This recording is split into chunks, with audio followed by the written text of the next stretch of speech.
This video will cover the composition of the U.S. Army Infantry Rifle Squad in World War II. It will specifically focus on the squad circa 1944 through 1945. The U.S. Rifle Squad actually changed very little throughout its involvement in World War II, always consisting of a dozen men, numbered 1 through 12. Number 1 was the squad leader. Numbers 2 and 3 were riflemen, who functioned as scouts. Numbers 4 through 6 formed the automatic rifle team. Numbers 7 through 11 were riflemen, and number 12 was the assistant squad leader. The squad leader position at the beginning of the war had the rank of sergeant, but by 1944 that had been bumped up to a staff sergeant. This continued a trend in recognizing the increasing importance of small unit leadership. Squad leaders in World War I had held the rank of corporal. Similarly, the assistant squad leader began World War II as a corporal, but was upgraded to a buck sergeant. When this happened, the rank of corporal all but disappeared in the rifle platoons. The rest of the squad held the rank of private or private first class. The shoulder sleeve insignia for a PFC back then was a single chevron. The squad leader's job is to lead the squad, naturally. According to the manual, the squad leader is responsible for the discipline, appearance, training, control, and conduct of his squad. He leads it in combat. Under the platoon leader's direction, the squad leader arranges for feeding his men, enforces proper observance of rules of personal hygiene and sanitation, requires that weapons and equipment be kept clean and in serviceable condition, and checks and reports on the ammunition supply within the squad. The assistant squad leader's job was unsurprisingly to assist the squad leader. The assistant squad leader performs duties assigned by the squad leader and takes command of the squad in his absence.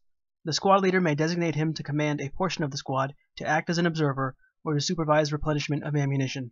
So the squad had 2 NCOs who led by example, and when the squad split up, they each took a team. The automatic rifleman was supported by 2 soldiers, the assistant automatic rifleman and an ammunition bearer.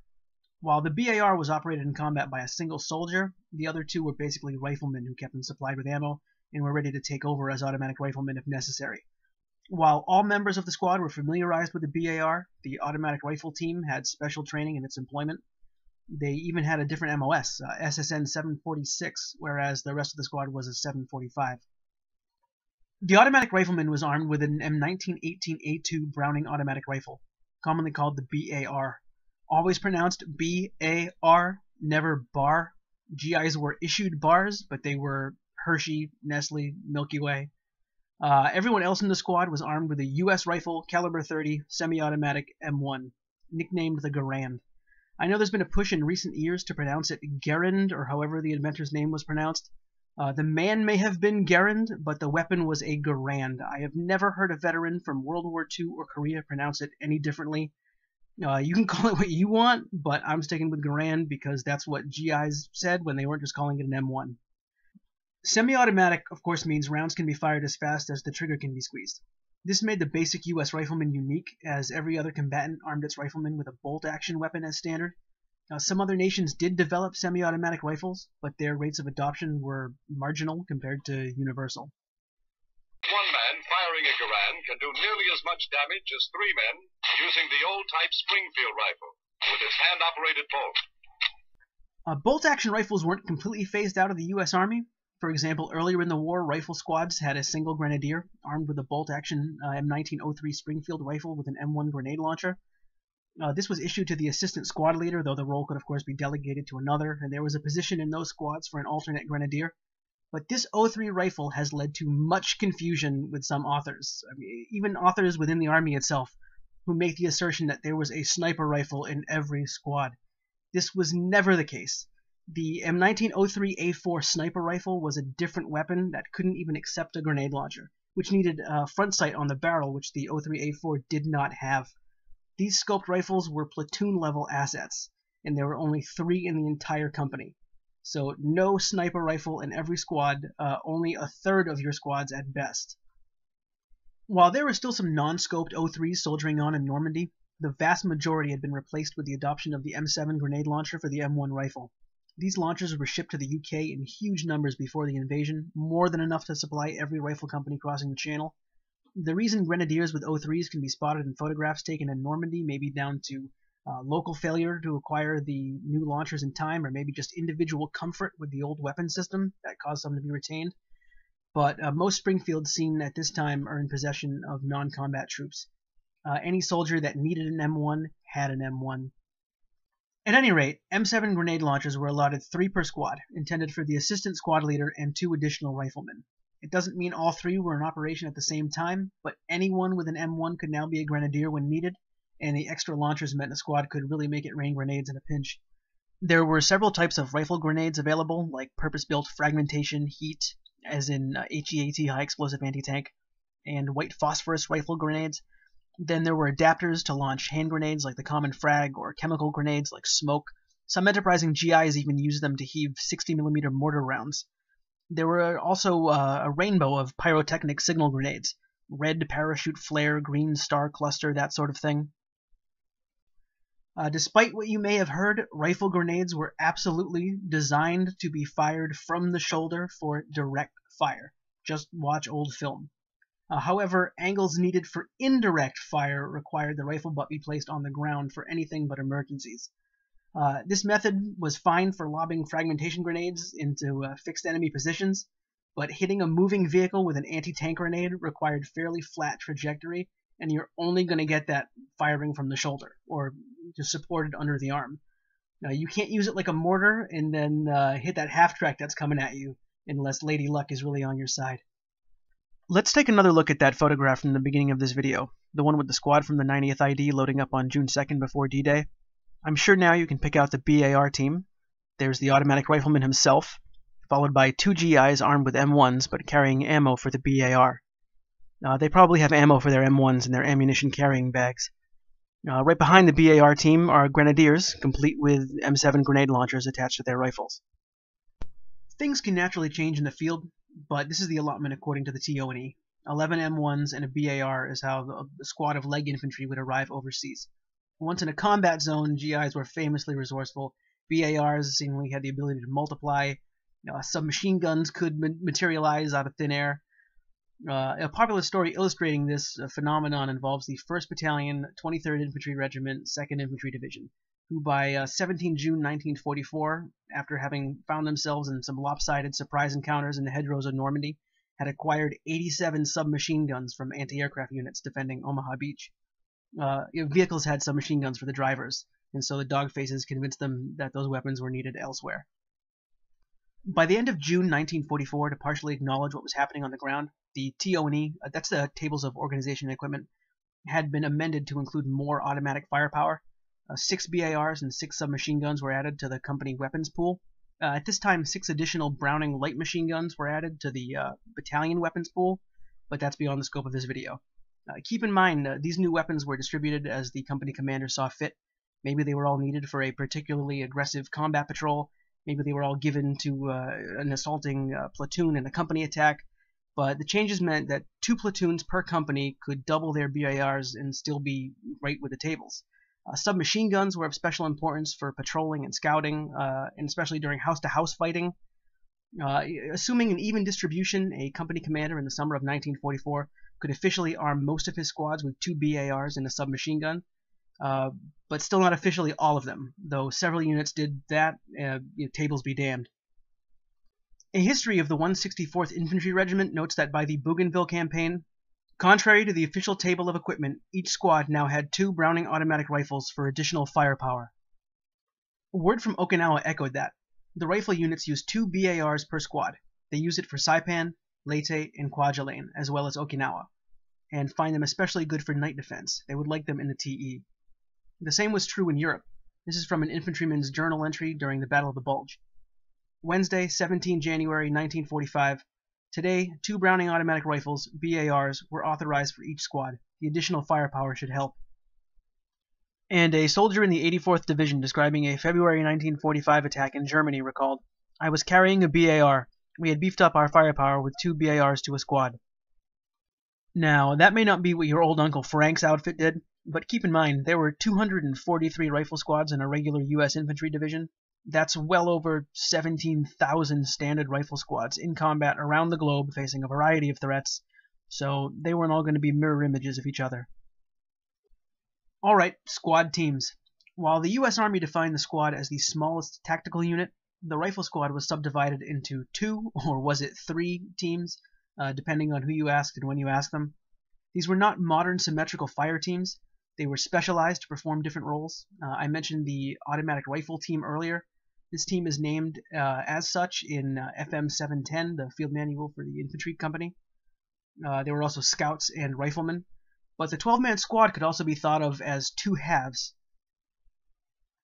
One veteran recalls, "My first assignment in 3rd Squad, 3rd Platoon, F Company, 2nd Battalion, 36th Division was as part of a Browning automatic rifle team. As a gunner I had an assistant and an ammunition carrier. We three, the squad leader, and 2 scouts made up half the squad. 5 riflemen and the assistant squad leader made up the 12 in the 3rd Squad." Now, it makes a lot of sense to lump the scouts in with the BAR team so that the squad can be split evenly, 1/2 for each leader, not just in a firefight, but for things like security and reconnaissance missions. FM 710 uses the term half squads. For example, the point is the name given to the few infantrymen, usually a rifle squad or half squad, sent forward by the advance party. Or throughout the various phases of an attack, as well as in defense, a rifle squad or half squad may be sent out as a flank patrol to afford protection. Anyone who's read enough first-hand accounts knows that some veterans will refer to their half squads. For example, "My half squad was in a ravine in front of the trees with an open field between us and the International Highway." Or "Louis Viemeyer of Philadelphia, Pennsylvania made up the 6th member of our half squad on this forward post." And our half squad was commanded by a 3-stripe sergeant, Shell by name, and included 4 riflemen armed with a regulation M1 rifle, 1 Browning automatic rifle, always called the BAR, and 1 man armed with a sniper rifle, which was the old bolt-action Springfield equipped with a telescopic sight. There's the scope Springfield for everybody. Other period sources refer to the 2 primary halves of the rifle squad as the BAR team and the rifle team. You'll hear this terminology used in training films, like this one about working with tank support. A tank always draws fire. To avoid casualties through ricochets, the infantry is well dispersed. BAR team on one side of the tank, rifle team on the other.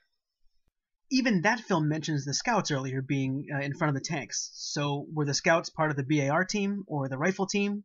Are the scouts their own team? The answer is yes, it depends.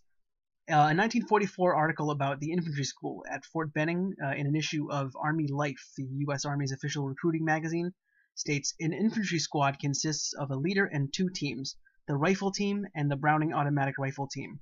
The latter is familiarly known to doughboys as the BAR team. It consists of an automatic rifleman who operates the BAR, his assistant, and a man who carries the ammunition for the automatic rifle team. A rifle team is made up of a leader and 5 riflemen, together with 2 scouts who may be used as such scouts or can be, if needed, employed as team riflemen. So a squad is 2 teams plus 2 scouts, but the scouts can be part of a team." There were some who pushed for the automatic rifleman to be made a corporal, as he could often be left in charge of the BAR team.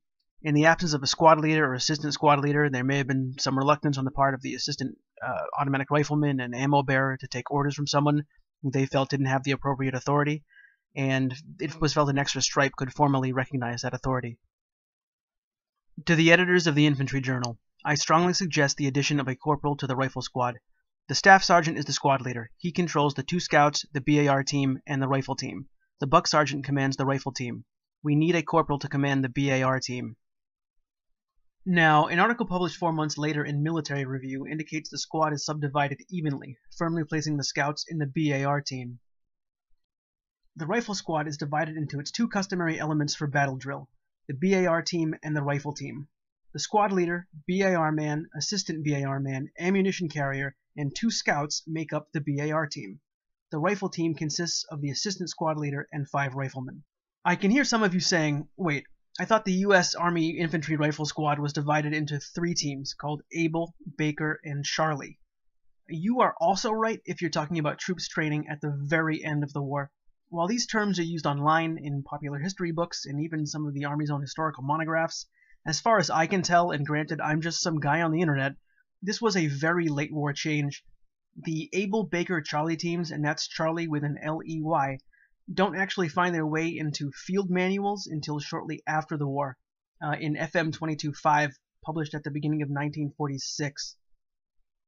But field manuals accumulate changes, so this is not the first mention of Able, Baker, Charley nomenclature in training material.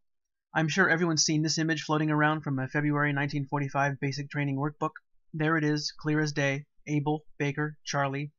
These same teams are mentioned a month later in an Infantry Journal article titled Battle Drill for Squad and Platoon. The content of that article is very similar to the material later printed in FM 22.5, and it's presented here as a preview of a new training circular. Overall, the changes in squad operation are minute, but it does feature the new team designations. Here's exactly what it says. The rifle squad is composed of 12 men, each numbered, and forms 3 teams. Number 1 is the squad leader, numbers 2 and 3 are scouts, and they form Team Able. Numbers 4, 5, and 6 are the base of fire, and they form Team Baker. Number 4 is the automatic rifleman, number 5 is the assistant automatic rifleman, and number 6 is the ammunition bearer. Numbers 7, 8, 9, 10, and 11 are the maneuvering element, and they form Team Charley. Number 12 is the assistant squad leader. Yet it goes on to say, Able usually joins Baker, and that it may also join Charley. So it's the 3 teams until it's 2, maybe not the same 2. It should all sound very familiar. Given the late publication date, I strongly doubt any GIs trained in the Able-Baker-Charley system made it into combat, certainly not in Europe. Even with the abbreviated 15-week training schedule put in place during the post-Bulge replacement crisis, when you add transatlantic travel and processing, it's certainly not probable. There's plenty of veterans that will mention the BAR team, for example, but I've never heard one of them say, and then Baker laid down a base of fire, unless the automatic rifleman's name was Baker. I have this scenario in my mind where a new replacement at the tail end of the war is assigned to a BAR team and says, so I'm joining Baker, and the squad leader says, Baker? No, this is Fox Company. And then they both look at each other and think, this poor guy doesn't have a clue and he's going to get us all killed. Now, having said all that, there may be an earlier example out there of these team names in print, and if anyone knows of one, let us know in the comments. But for now, all evidence points to these specific team designations appearing too late to be any factor in the fighting. Even after the war, during the conference on the infantry division, which admittedly may not reflect the latest training circulars, when discussing present and future organization, they described the squad as having 2 rather than 3 parts. The basic maneuvering fighting unit of the company is the rifle squad. The squad consists of 2 groups, a base of fire consisting of the automatic rifle group, and a maneuvering element composed of riflemen. Finally, I'd like to cover something which curiously garners few mentions in the field manuals of the day, the buddy system.